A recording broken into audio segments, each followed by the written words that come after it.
फर्जी वोट डालना है, जेल चली जाएगी। चलो रे फर्जी वोट डालना है यहाँ पे, फर्जी वोट डालना है,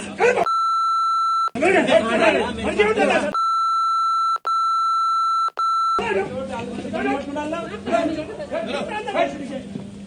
इसके पास लिए वही डलेगा जो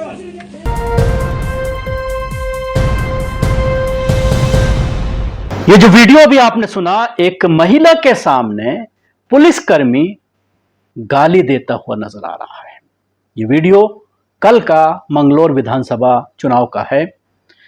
जाहिर सी बात है, जिसको गाली दी जा रही है वो मुसलमान है, इसलिए उत्तराखंड हो या उत्तर प्रदेश हो, पुलिस का मनोबल इतना बढ़ा हुआ है कि मुसलमानों को आप गाली दीजिए, मारिए, पुलिस कस्टडी में उनको मौत के घाट उतार दीजिए, उनके लिंचिंग होने के बाद उल्टा उनके ऊपर ही जो है वो तरह तरह की धाराएं लगा करके उनको डकैत और चोर बना दीजिए। कानून आपसे पूछने वाला नहीं है, कोई जज, कोई कोर्ट आपसे पूछने वाला नहीं है, क्योंकि ये मुसलमान हैं जिनको गरियाया जा रहा है, जिनको खुलेआम गाली दी जा रही है। अब सवाल यह है कि कल जिस तरह से उपचुनाव में मैंगलोर के जो वीडियो सामने आ रहे हैं, जिसमें साफ साफ आरोप लगाया जा रहा है जो वहां पर कांग्रेस के कैंडिडेट हैं उनके जरिए, काजी निजामुद्दीन जो पहले विधायक भी हैं रहे हैं वहां से, मैं आपको बताना चाहूंगा कि इस सीट पर ज्यादातर मुस्लिम कैंडिडेट ही जीतता है। इसीलिए भारतीय जनता पार्टी ने इस सीट को जीतने की योजना बनाई और किस तरह से इस सीट को जीता जाए उसके लिए वही रामपुर वाला फॉर्मूला अपनाया गया कि मुसलमानों को बूथ तक जाने ही ना दिया जाए। जब मुसलमान वोट डाल नहीं पाएगा, उनके वोटों को अमान्य करार दे दिया जाएगा, उनके आधार कार्ड को, उनके वोटर कार्ड को यह कहा जाएगा कि यह फर्जी है, तो जाहिर सी बात है फिर जब वो वोट ही नहीं डाल पाएगा तो चुनाव कैसे जीतेगा वहां पर जो मुस्लिम कैंडिडेट है कांग्रेस का। यही वजह है कि कल जिस तरह के दृश्य सामने आए, खुला आरोप लगाया गया और यह कहा गया कि भारतीय जनता पार्टी के कुछ गुंडों ने गोली चलाई है, लेकिन पुलिस नकारती रही। पुलिस ये कहती रही कि कोई गोली नहीं चली है। उसके अलावा जो मारपीट हुई है उस पर भी पुलिस के जरिए कोई संज्ञान नहीं लिया गया।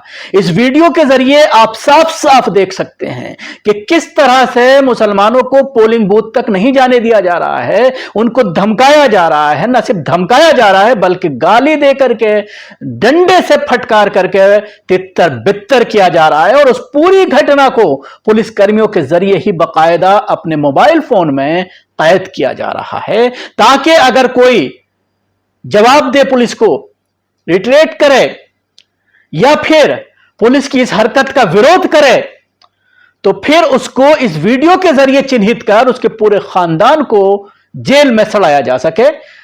और कोई बैद नहीं कि पुलिस उसकी कस्टडी में उसको मौत के घाट उतार दे, इतनी पिटाई करे कि वो मर जाए। इस तरह के अक्सर मामले सामने आ रहे हैं। तमाम ह्यूमन राइट्स ऑर्गेनाइजेशन, सरकारी संस्थानें जो ह्यूमन राइट्स के लिए काम करती हैं, या फिर लोअर कोर्ट से लेकर सुप्रीम कोर्ट, तमाम मुसलमानों के ऊपर हो रहे इस तरह के मजालिम को खुलेआम रोजाना सोशल मीडिया पर देख रहे हैं। लेकिन अगर आप आवाज उठाइए एज ए पत्रकार, एज ए जर्नलिस्ट, अगर आप बात करें तो फिर उल्टा आपके ऊपर ही एफआईआर दर्ज कर ली जाएगी।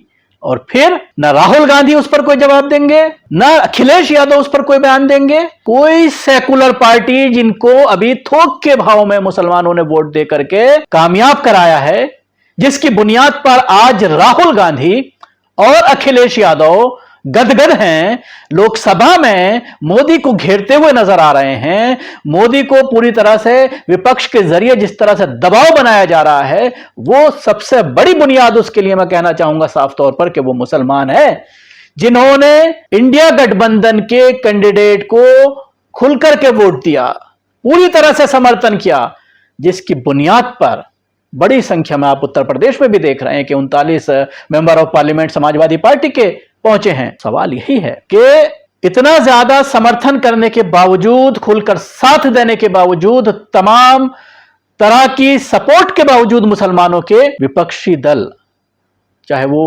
उत्तर प्रदेश में जो बड़े नेता हैं उसमें अखिलेश यादव और राहुल गांधी, दोनों ही लगातार जो मुसलमानों के ऊपर मजालिम उठाए जा रहे हैं, मुहर्रम को लेकर के आप देख रहे हैं किस तरह से दादागिरी चल रही है। जो ताजिए बरसों से निकलते चले आ रहे हैं, जिन इलाकों से उठते चले आ रहे हैं, अब उन इलाकों में ताजिए उठाने तक की परमिशन नहीं है। पूरी तरह से डर का माहौल। ये कहा जा रहा है, ये अधिकारियों को मैसेज दिया जा रहा है कि इनको दबाकर रखो। कोई भी जो पहले से चला आ रहा है कि ताजिया उठता था, मातम होता था, जुलूस निकलता था, उसकी परमिशन ही मत दो। जब परमिशन नहीं दोगे और अगर इन्होंने कुछ करने की कोशिश की तो फिर जेल में चढ़ाओ, इनके ऊपर देशद्रोह के कानून को लागू करो और उसके बाद सालों के लिए जेल में सड़ने के लिए छोड़ दो। तो ये पूरी तरह से सत्ता पक्ष के जरिए अधिकारियों को यह मैसेज दिया जा रहा है और अधिकारी खुशनुदी में अपने प्रमोशन के लिए, अपने आप को ये दिखाने के लिए मैं कितना बड़ा संघी हूं ताकि उनका प्रमोशन हो पाए, पुलिस जो है वो अपने आकाओं के कहने पर किसी भी तरह से कोई भी हद पार करने को से जो है वो कतरा नहीं रही है। अब मैं आपको बताना चाहूंगा कि इन तमाम नेताओं के जरिए पूरी तरह से खामोशी है। पिछले 4 तारीख से, जब से इलेक्शन का रिजल्ट आया है 4 जून का, 1 महीने से ज्यादा हो चुका है, 2 दर्जन से ज्यादा लिंचिंग के वाकयात पूरे देश में मुख्तलिफ इलाकों में सामने आए हैं, लेकिन तमाम विपक्षी नेताओं के मुंह में दही जमा हुआ है। 1-2 को छोड़ दीजिए, बाकी जो बड़े लीडर्स हैं वो कुछ भी बोलने को तैयार नहीं है। उन्हें लगता है कि अगर हमने मुसलमानों के फेवर में बोला तो हमारा जो हिंदू वोट है वो खिसक जाएगा। ऐसे में सबसे बड़ा सवाल है कि मुसलमान अब करें तो क्या करें। इसके साथ ही आखिर में मैं आपको जो मंगलूर के काजी निजामुद्दीन है उनका एक ट्वीट मैं आपको बताना चाहूंगा, अपनी टीवी स्क्रीन पर आप देख सकते हैं। उन्होंने लिखा है कि मंगलूर उत्तराखंड का उपचुनाव इस तरह संपन्न हुआ, यह नजारा दर्जनों बूथों का था। कई पोलिंग स्टेशन के दरवाजे समय से घंटों पहले बंद कर दिए गए। @ECI sweep, do you exit only to declare election dates, recite poetry and punchlines and appointing A team of defunct observers. जाहिर सी बात है, इलेक्शन कमीशन कहां है? सही सवाल है, वाजिब सवाल है।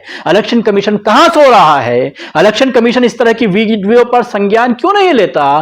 पुलिस का यह दायित्व है कि वो किसी को भी चेक ना करें, ये फर्ज है पुलिस का। पुलिस का जो अगर आप देखते हैं तो बूथ पर जो इलेक्शन ऑफिसर्स है वही चेक कर सकते हैं आपका आधार कार्ड या पैन कार्ड, वही तय कर सकते हैं कि ये फर्जी है या फिर ये जाली है या फिर आप पहले से वोट डाल चुके हैं। ये पुलिस का काम है कि बूथ के बाहर व्यवस्था को बनाए रखना, कोई वहां पर हंगामा ना हो, कोई झगड़ा ना हो, बूथ कैप्चरिंग ना हो। इन तमाम चीजों पर बाहर, पोलिंग बूथ के बाहर ड्यूटी पर तैनात रहना और अपना फर्ज निभाना। लेकिन देखने में यह आ रहा है कि पुलिस खुद आई कार्ड चेक करती हुई नजर आती है, जो सरासर गैर कानूनी है। ऐसे लोगों पर अगर मिसाल बनाते हुए इलेक्शन कमीशन कोई एक्शन नहीं लेता तो यह सिलसिला लगातार न सिर्फ चलता रहेगा बल्कि बढ़ता भी रहेगा।